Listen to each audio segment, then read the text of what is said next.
যে কোনো অপরাধ থেকেই আমি বেঁচে থাকব, বিরত থাকব, সেটা আল্লাহর নৈকট্য অর্জনের রাস্তা।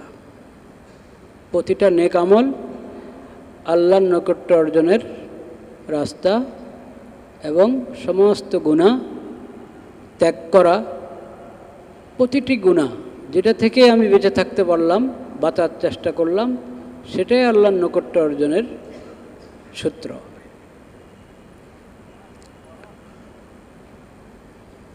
নেক আমলগুলোর মধ্যে সর্বাগ্য হলো ইবাদত। ইবাদত শ্রেণীর যত নেক আমল সব আল্লাহর নৈকট্য অর্জনের সবচেয়ে বড় মাধ্যম। সেগুলোর মধ্যে আবার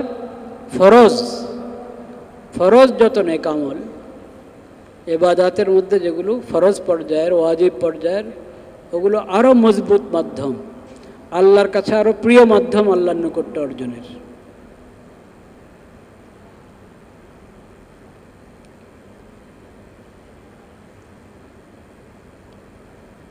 সেই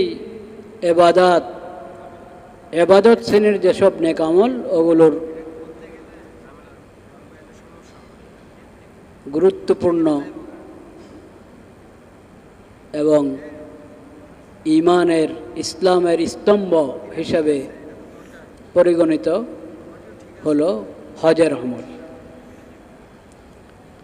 হজের সাথে যুক্ত হলো কোরবানির আমল। হাজী সাহেবদের কোরবানি তো মিনা, মক্কাতে হয়, কিন্তু আল্লাহ রাব্বুল আলামিন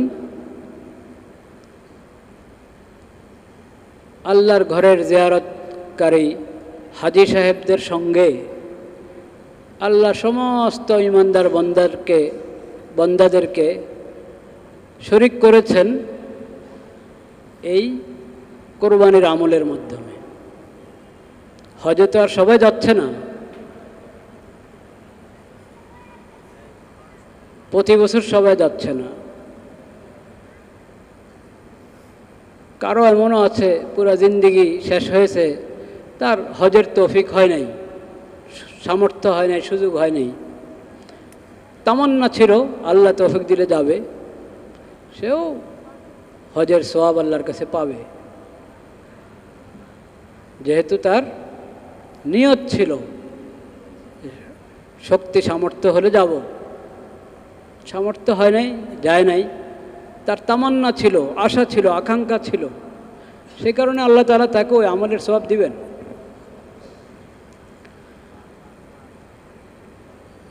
যাই হোক, তো যাদের হজের তৌফিক হয়েছে তারা তো আর প্রতি বছর যাচ্ছেন না। সামনে যাদের তৌফিক হবে তারাও প্রতি বছর যাচ্ছেন না। কিন্তু কোরবানির আমলটা এমন যে এর মাধ্যমে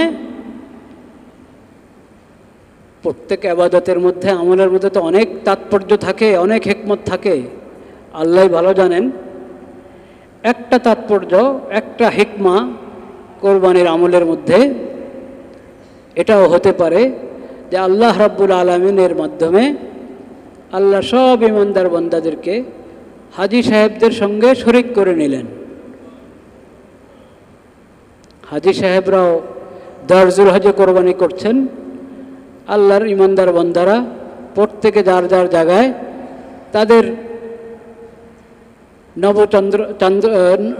নতুন চাঁদ হিসাবে তারাও দরজুল হজে কোরবানি করছে, 10, 11, 12।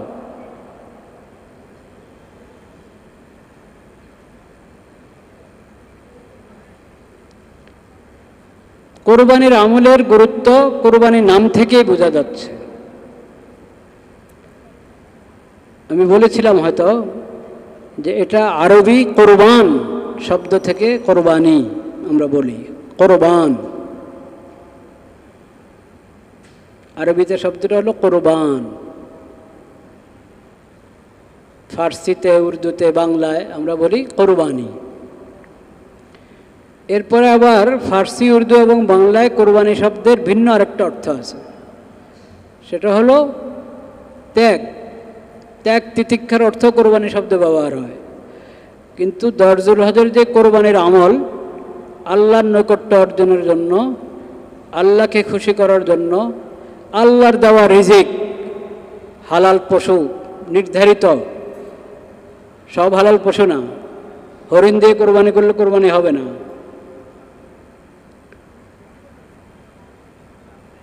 4 ধরনের পশু, একটা হলো উট এবং এই ধরনের, আর গরু, ছাগল। হলো না নাকি? 4টা হয়েছে তো। উট বা উটনি, গরু, গরুর সঙ্গে মহিষ, গরু মহিষ, আর দুম্বা, ছাগল, ভেড়া। এই ধরনের যেগুলো পালিত, মানুষ যেগুলো পালন করে, পোষে, এ ধরনের হালাল জানোয়ার।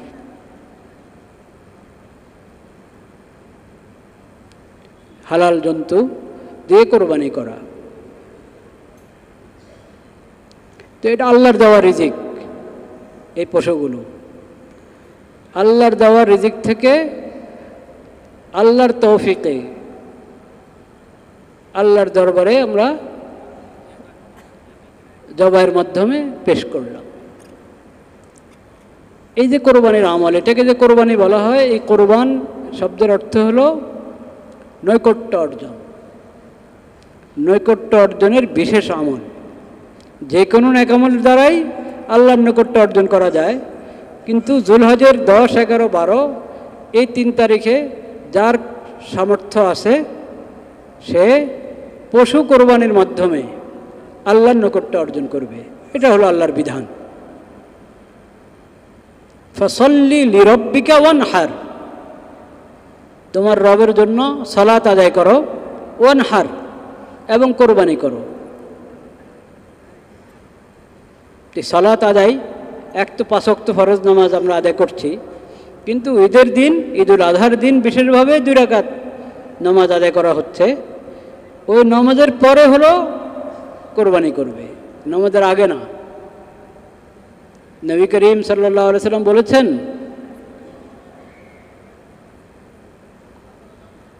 ঈদুল আজহার এই দিন, 10 যুলহজ এই দিন আল্লাহ রাব্বুল আলামিন আমার উম্মতের জন্য ঈদ ঘোষণা করেছেন।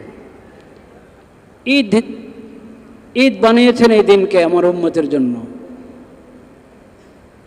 এই দিনের আমল হলো প্রথমে নামাজ, তারপরে কোরবানি। যদি নামাজ হওয়ার আগে, ঈদের নামাজ হওয়ার আগেই যদি কেউ কোরবানির পশু জবাই করলো, নবী করিম সাল্লাল্লাহু আলাইহি সাল্লাম বলেছেন, ফাইন্নাহু লাহমু শাতিন কদ্দামাহু লিআহলি, এটা কোরবানি হবে না,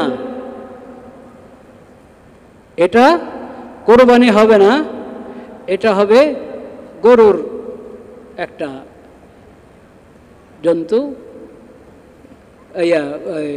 গোশতের একটা জন্তু, গোশত পাবে তুমি। গরু জবা করলে গরুর গোশত পাবে, ছাগল জবা করলে ছাগলের গোশত পাবে। গোশতের ব্যবস্থা হয়ে গেল, হালাল গোশতের ব্যবস্থা হয়ে গেল ঘরের জন্য, ঘরওয়ালাদের জন্য। কোরবানি হবে না, এটা কোরবানির নিয়ম আছে, কারণ কোরবানি ইবাদত। হালাল জন্তু জবাই করে, আল্লাহর নামে জবাই করে হালাল গোশত, আল্লাহর নেয়ামত ভক্ষণ করা, গ্রহণ করা, এটা তো সারা বছরে চলতে থাকে, সব সময় আছে এটা। ওটা তো আর কোরবানির ইবাদত না। কোরবানির ইবাদত হলো ঈদুল আজহার যুলহজ মাসের 10, 11, 12 এই 3 তারিখে। 10 যুলহজের শোভে সাদিক থেকে নিয়ে 12 যুলহজের সূর্য ডুবার আগ পর্যন্ত, মাগরিবের নামাজের সময় হওয়ার আগ পর্যন্ত, এই সময়ের ভিতরে কোরবানির আমল চলবে, দিন হোক রাত হোক। এবং সেটাও হলো ঈদুল আজহার নামাজটা হয়ে যেতে হবে। ঈদুল আজহার নামাজ হয়ে যাওয়ার পর আপনার ঈদগাতে না হোক, আপনার ঈদগাতে না হলো কিন্তু অন্য ঈদগাতে নামাজ হয়েছে, ঈদের নামাজ হয়ে গেছে।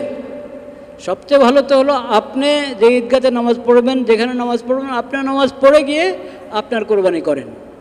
কিন্তু আপনি হয়তো এমন ঈদগাতে পড়ছেন যেখানে একটু দেরিতে নামাজ হচ্ছে, এর আগে বিভিন্ন ঈদগাতে নামাজ হয়ে গেছে, ঈদের নামাজ হয়ে গেছে, তো আপনার অনুপস্থিতিতে আপনার ছেলে কোরবানি করে দিল, এটা হয়ে যাবে, অসুবিধা নেই। কিন্তু যেহেতু নামাজ হয়ে গেছে, ঈদের নামাজ হওয়ার পর কোরবানি হলে নবী করিম সাল্লাল্লাহু আলাইহি ওয়াসাল্লাম বলেছেন ফাদালিকা নুসুকুন, এটা হলো কোরবানি।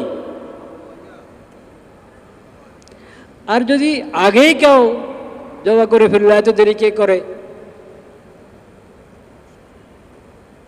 নবী করিম সাল্লাল্লাহু আলাইহি ওয়াসাল্লাম বলেছেন এটার দ্বারা নুসুক, কোরবানি আদায় হবে না। এটা হলো লাহমুন কদ্দামাহু লিআহলিহি লাহমু শাতিন, এটা গোশত। গোশত খাওয়ার ফায়দা পাবে তুমি, কোরবানির সওয়াব পাবে না, এতে কোরবানির জিম্মাদারি আদায় হবে না। এটা এগুলো থেকে হলো আমাদের সবক গ্রহণ করতে হবে নিজের জিন্দেগির জন্য। যে কোনো কাজ নিজের মন মতে করলেই এটা ইবাদত হয় না। ইবাদত হবে আল্লাহ রাব্বুল আলামিন যেভাবে বিধান দিয়েছেন, নবী করিম সাল্লাল্লাহু আলাইহি সাল্লাম যে বিধান আমাদেরকে দেখিয়ে দিয়েছেন, শিখিয়ে দিয়েছেন, ওই তরিকা মতে, ওই বিধান মতে যদি হয় আমলটা, তাহলে ওটা ইবাদত, আল্লাহর কাছে কবুল হবে, নতুবা কবুল হবে না।